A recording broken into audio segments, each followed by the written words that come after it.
अस्सलाम वालेकुम। आज हम करेंगे काउंट ऑन बुक 1 का पेज नंबर 9। पेज नंबर 9 में आपके पास जो है वो ज़ीरो का कंसेप्ट आपको क्लियर किया गया है। ज़ीरो आप ऑलरेडी प्रेप में पढ़ चुके हैं कि ज़ीरो की वैल्यू आपके पास नथिंग होती है। Zero means nothing.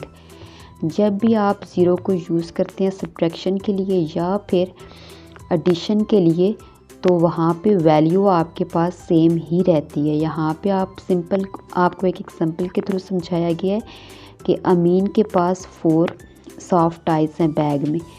तो अगर अमीन उसमें कुछ भी ऐड नहीं करता या ज़ीरो ऐड करता है, जैसे कि मैंने आपको बताया है कि ज़ीरो मीन्स नथिंग, तो उसमें वो ज़ीरो ऐड करता है तो उसका मतलब है कि वो वैल्यू सेम ही रहेगी। और अगर वो उसमें से ज़ीरो सब्ट्रैक्ट करता है तो भी उसकी वैल्यू सेम रहेगी। फ़र्ज़ करें कि आपके पास ये एक बॉक्स है, इसमें आपके पास जो है वो 4 टाइल्स पड़े हुए हैं। तो अब अगर मैं आपसे कहती हूँ कि इसमें ज़ीरो ऐड कर दें, तो ज़ीरो मीन्स नथिंग, यानी आपने इसमें कुछ भी ऐड नहीं करना, तो फिर ये कितने ही रहेंगे? 4 ही रहेंगे। और अगर मैं आपको कहती हूँ कि इसमें से आप जो हैं वो ज़ीरो निकाल दें, तो भी इसकी वैल्यू सेम ही रहेगी, ये 4 ही रहेंगे, क्योंकि ज़ीरो की कोई भी वैल्यू नहीं होती। जब भी आप किसी चीज़ में ज़ीरो को ऐड करते हैं या फिर ज़ीरो को सब्ट्रैक्ट करते हैं, तो जो एक्चुअल नंबर होता है वो आपके पास सेम रहता है। लेकिन अगर आप 4 माइनस 4 करेंगे तो फिर आपके पास क्या आ जाएगा? वैल्यू ज़ीरो आ जाएगी। मीन्स अगर इसमें 4 टाइल्स पड़े हुए हैं और मैं आपसे कहती हूँ कि इसमें से 4 टाइल्स निकाल दें, तो आप इसमें से 4 टाइल्स जो हैं वो निकाल देते हैं, तो पीछे आपके पास क्या रह जाता है? कुछ भी नहीं। तो that's mean 4 minus 4 equal 0। Is that clear? Pass page number 10 है, ऐड द फॉलोइंग। अब यहाँ पे आपको कुछ पार्ट्स जो हैं इसके नंबर लाइन के थ्रू आपने करने हैं और कुछ पार्ट्स जो हैं आपने वो विदाउट नंबर लाइन करने हैं। तो नंबर लाइन में जो पहला पार्ट है हमारे पास है वो है 1 + 9 = 10। यानी हम क्या करेंगे, 1 पे हमने सर्कल लगाना है और हम 9 टाइम्स हम जंप करेंगे तो हमारे पास कौन सा डिजिट आ जाएगा? 10 डिजिट आ जाएगा। बाकी पार्ट्स में आपको नोटबुक पे करके दिखाती हूँ ताकि आपको सही तरह से इसकी समझ आ जाए। अब इसमें जो हमारे पास बी पार्ट है वो है डैश + 10 = 10।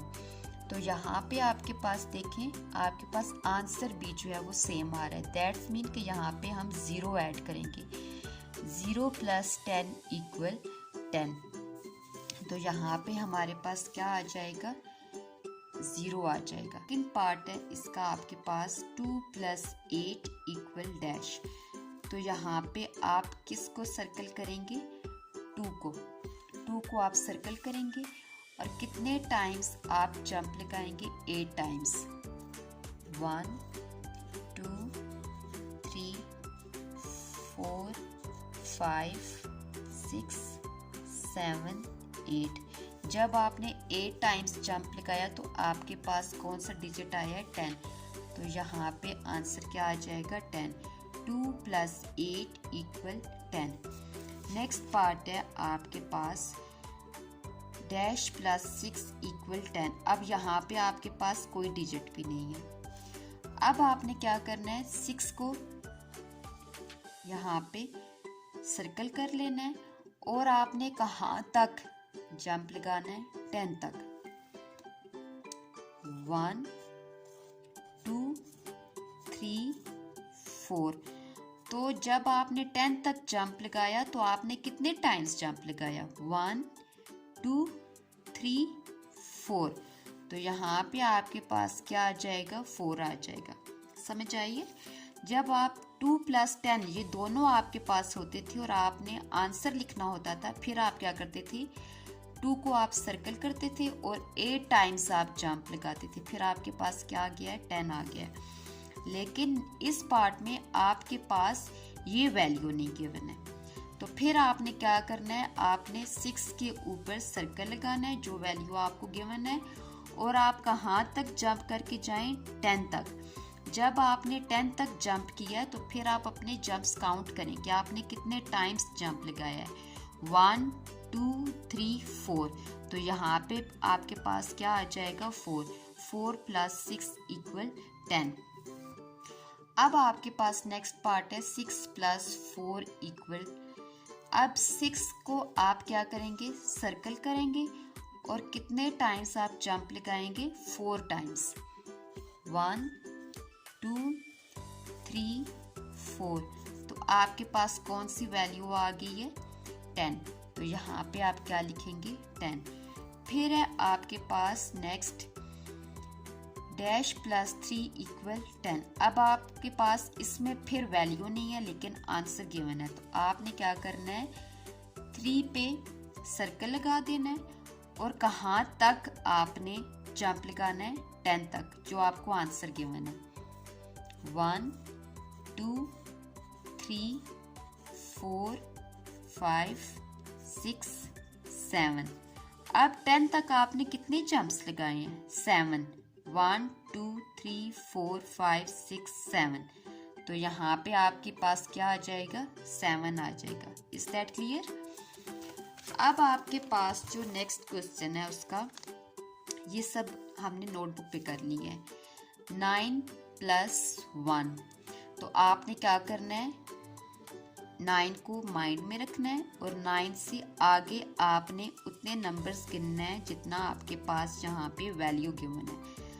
तो 9 के बाद आप 1 काउंट करेंगे, 9 और 1 काउंट किया तो क्या आ गया आपके पास, 10। अगर आपके बच्चे को इस तरह से नहीं आता तो सिंपल आप लाइंस ड्रा करके भी बच्चे को करवा लें, कोई फ़र्क नहीं पड़ता। जो आपके बच्चे को इजी लगे आप उस तरीके से करवाएं। 1 2 3 4 5 6 7 8 9 और 1। अब इन सब को काउंट करें, 1 2 3 4 5 6 7 8 9 10, तो आपके पास क्या आंसर आ गया है, 10। नेक्स्ट है आपके पास 6 + 4, तो 6 आपने माइंड में रखना है और 6 से आगे आपने कितना टाइम्स काउंट करना है, 4 टाइम्स। 6 7 8 9 10, तो आपके पास क्या आ जाएगा, 10 आ जाएगा। 5 + 5, 5 आपने माइंड में रखा और 5 टाइम्स आपने आगे काउंट किया, 5 है। 6 7 8 9 10, तो क्या आ जाएगा आंसर, 10 आ जाएगा। फिर आपके पास 3 + 7, 3 आपने माइंड में रखा, 7 टाइम्स आप आगे काउंट करेंगे, 3 है। 4 5 6 7 8 9 10, तो क्या आ जाएगा, 10 आ जाएगा। यहाँ पे मैं आपको एक और बात बताऊं कि यहाँ पे देखें आपके पास ऊपर स्मॉल नंबर है और नीचे आपके पास कैपिटल है, बड़ा नंबर है।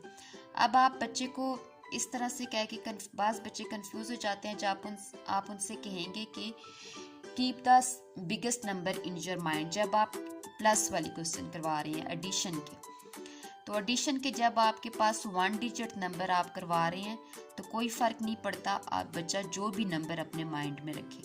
तो जो पहली वैल्यू है आप बच्चे से बोलें keep that number in your mind और उससे आगे आप बच्चे से काउंट करवाएं तो आपके पास आंसर आ जाएगा। नेक्स्ट है आपके पास 8 + 2, तो 8 से आगे हम काउंट करेंगे 8 9 10, तो यहाँ पे क्या आंसर आ जाएगा, 10 आंसर आ जाएगा।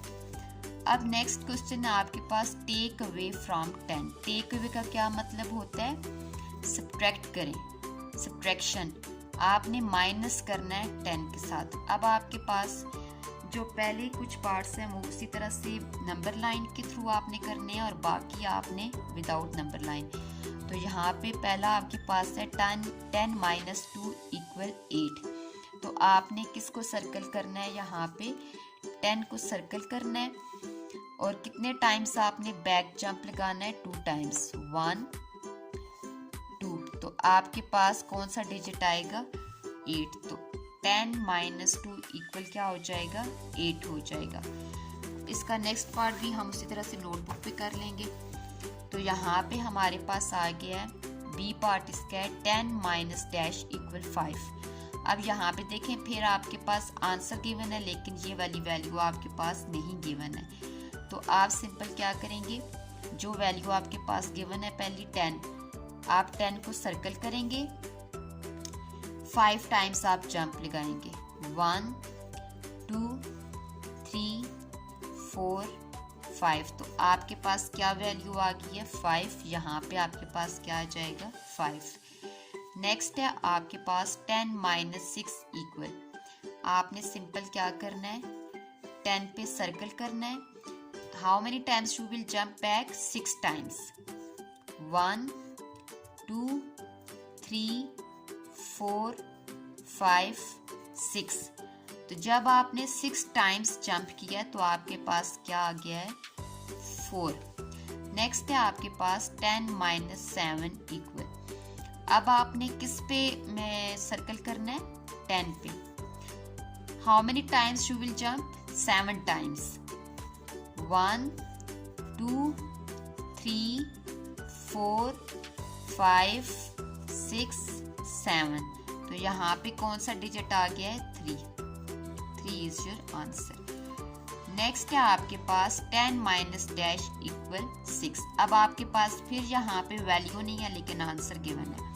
आपने क्या करना है, उसी तरह से सेम 10 को सर्कल करना है और कहाँ तक जाना है, यहाँ पे जब आपको आंसर गिवन होगा तो उस डिजिट तक आपने जंप लगाना है, 1 2 3 4 6 तक आपने जंप लगाया। तो अब आप ये जंप्स काउंट करें, आपने कितने टाइम्स जंप लगाया, 1 2 3 4।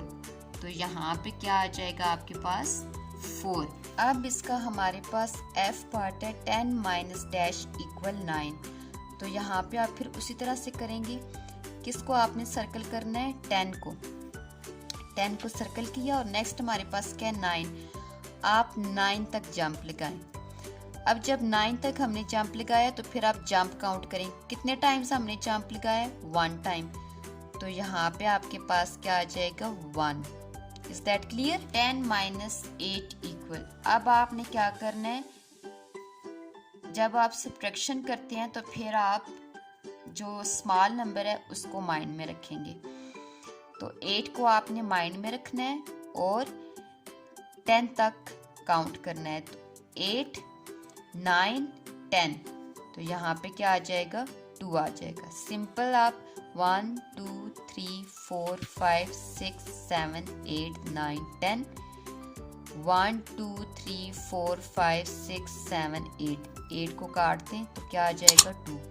यहाँ पे आप क्या लिखते हैं 2। 10 - 1, अब यहाँ पे आप 1 को माइंड में रखेंगे और कहाँ तक काउंट करेंगे, 10 तक। तो 1 है, 2 3 4 5 6 7 8 9 10। तो आपके पास कितनी लाइंस बन जाती हैं, 9। फिर 10 - 10, 10 में से 10 माइनस कर देंगे तो क्या आ जाएगा 0। उसके बाद है 10 - 3, 3 को आप माइंड में रखेंगे और 10 तक काउंट करेंगे, 4 5 6 7 8 9 10। तो आपके पास क्या आ जाएगा 7। 10 - 0 इक्वल 10, क्योंकि 0 मीन्स नथिंग। 10 - 0 इक्वल 10।